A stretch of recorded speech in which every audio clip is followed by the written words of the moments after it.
Será que o cristão deve se envolver com política? Ou será que a fé não deve se misturar de jeito nenhum com governo, leis e partidos? Essa é uma das grandes perguntas do nosso tempo presente. Com a crescente visibilidade dos evangélicos na esfera política, muitos debates surgem sobre qual deve ser o limite e a forma correta de atuação na fé nesse campo em específico. O risco é cair em um dos dois extremos. Ou seja, a omissão completa, como se a política fosse um território proibido para o cristão, ou a idolatria política, quando a fé se confunde com ideologias e perde a sua essência primária. Diante dessa realidade e desse cenário, hoje nós vamos responder a essa questão à luz da Bíblia. Vamos entender como caminhar com integridade, ética e voz profética quando a fé encontra o poder.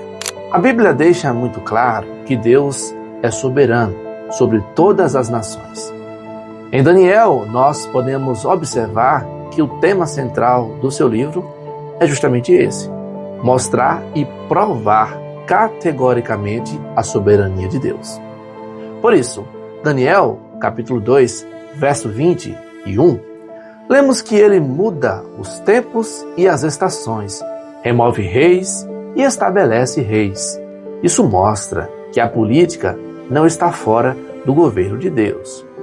O próprio Cristo, Jesus, também nos ensinou esse equilíbrio.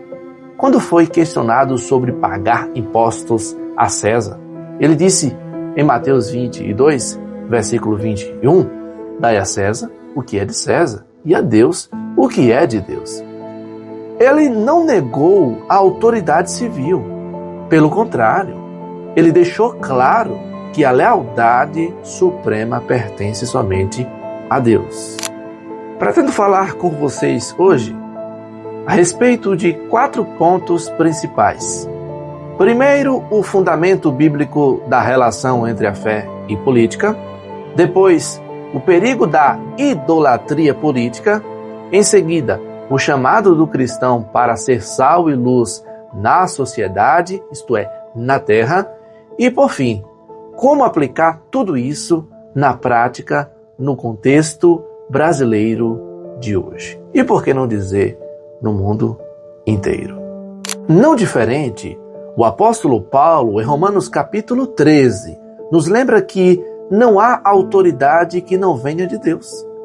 Isso não significa que todos os governantes sejam justos ou piedosos, mas sim que a própria estrutura do governo faz parte da ordem criada para manter a justiça e conter o mal. Portanto, participar da vida pública não é contrário à fé cristã. Pelo contrário, pode ser uma expressão da nossa obediência a Deus, desde que nunca percamos de vista que nosso compromisso final é com o reino de Cristo e com o Rei deste reino. Mas aqui precisamos de uma advertência séria. Existe um grande perigo quando a política se torna um ídolo. O teólogo Karl Barth dizia que quando a igreja se casa com o espírito da época, ela logo se torna viúva da próxima geração. Em outras palavras, quando a fé se mistura de maneira absoluta com partidos, ideologias ou líderes, ela perde a sua voz profética. É como se obscurecesse o seu chamado. Agostinho, em sua obra A Cidade de Deus, deixou claro que existe uma diferença entre a cidade dos homens e a cidade de Deus. Ou seja, o cristão pode e deve viver na cidade dos homens. Porém, jamais deve confundir as duas. Porque o reino de Deus não depende de nenhum sistema político. mas apenas e simplesmente da soberania de Cristo, o Rei dos Reis e Senhor dos Senhores. Por isso, nós precisamos usar a nossa política como instrumento de justiça, mas nunca como substituto do Evangelho. Jesus também disse em Mateus capítulo 5 que nós somos o sal da terra e a luz do mundo. Isso também envolve a esfera pública. Ser sal significa ajudar a perseverar a sociedade da corrupção moral. É denunciar a injustiça e defender os mais vulneráveis. Ser luz significa apontar para Cristo em meio às trevas do poder humano. É mostrar que em meio às trevas, em meio à hostilidade, em meio à corrupção, existe um Deus que é justo e capaz de resolver os problemas da sociedade. Embora o homem não possa transformar uma sociedade, a luz aponta para Cristo, mostrando que Cristo tem poder para transformar um povo em um povo santo, em tirar o povo da escuridão e trazer para a luz. Dietrich Bonhoeffer, que resistiu o nazismo, disse: a igreja só é igreja quando existe para os outros.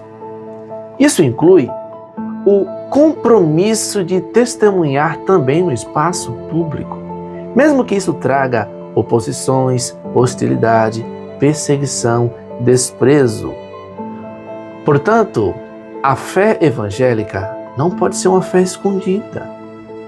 Ela deve ser pública, visível e transformadora. Não para dominar, mas para servir. E o que isso significa na prática para nós cristãos aqui no Brasil? Primeiro, não idolatre partidos ou candidatos. Ore por eles, cobre justiça, participe de forma consciente, mas não coloque sua esperança última, final, cabal em nenhum projeto humano. Segundo, vote com consciência bíblica. Pergunte-se se o candidato promove valores alinhados com a justiça de Deus, com a dignidade humana e com a verdade. Terceiro, seja a voz profética. Assim como o profeta Natã confrontou o rei Davi, nós também devemos falar a verdade em amor, ainda que isso incomode. A Bíblia nos chama a viver como cidadãos do céu, mas também como cidadãos responsáveis aqui na terra. Não podemos nos omitir, mas também não podemos confundir a bandeira do reino de Deus com qualquer bandeira humana. O teólogo John Stott disse que o Evangelho não muda apenas vidas individuais, mas também tem implicações sociais, porque Deus deseja que a sua justiça permeie toda a sociedade. Portanto, que o nosso engajamento político nunca seja um fim em si mesmo, mas sempre um reflexo da nossa fidelidade a Cristo. Que sejamos sal e luz, íntegros e proféticos, mostrando que existe um reino maior, um rei justo e eterno. E o seu nome se chama Jesus Cristo. E que ao final possamos ouvir do Senhor: muito bem, servo bom e fiel. Se essa mensagem falou com você, deixe o seu like, se inscreva em nosso canal e compartilhe este vídeo para que mais pessoas entendam como a fé pode e deve se expressar também no espaço público. Que Deus abençoe a cada um de vós e até o próximo vídeo.